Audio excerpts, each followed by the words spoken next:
पप्पू का गांव में समोसे ठेले। बहुत समय पहले की बात है। सोनपुर नाम का एक छोटा और शांत सा गांव हुआ करता था। उस गांव की एक अनोखी बात थी। वहां के लोग सुबह उठकर खेतों में जाने के बजाय सीधे पप्पू के ठेले पर गर्मा गर्म समोसे खाने पहुंच जाते थे। पप्पू अपनी पत्नी चंपा के साथ एक छोटे से कच्चे मकान में रहता था। उसका रोज का यही नियम था, सुबह जल्दी उठना, बाजार से समोसे का ताजा सामान लाना और फिर दोनों पति पत्नी मिलकर एक बेहद स्वादिष्ट और चटपटा समोसा तैयार करते थे। समोसे तैयार होते ही पप्पू अपना ठेला गांव के मुहाने पर लगा देता था।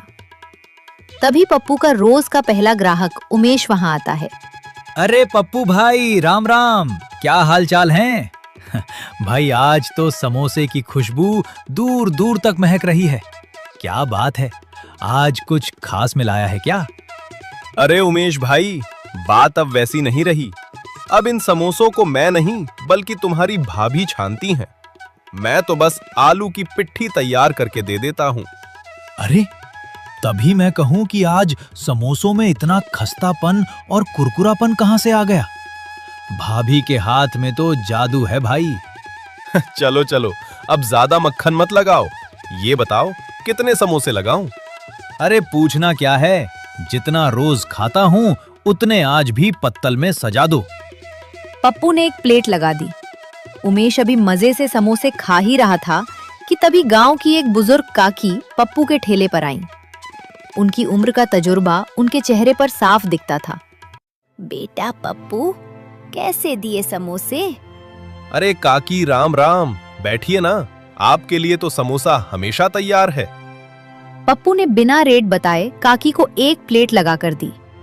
काकी ने एक समोसा लिया, उसे लाल तीखी चटनी में डुबोया और जैसे ही पहला निवाला मुंह में रखा, बेटा एक बात बोलूं, गुस्सा तो नहीं करोगे ना? अरे नहीं नहीं माँ जी, भला मैं आपसे क्यों गुस्सा करूंगा?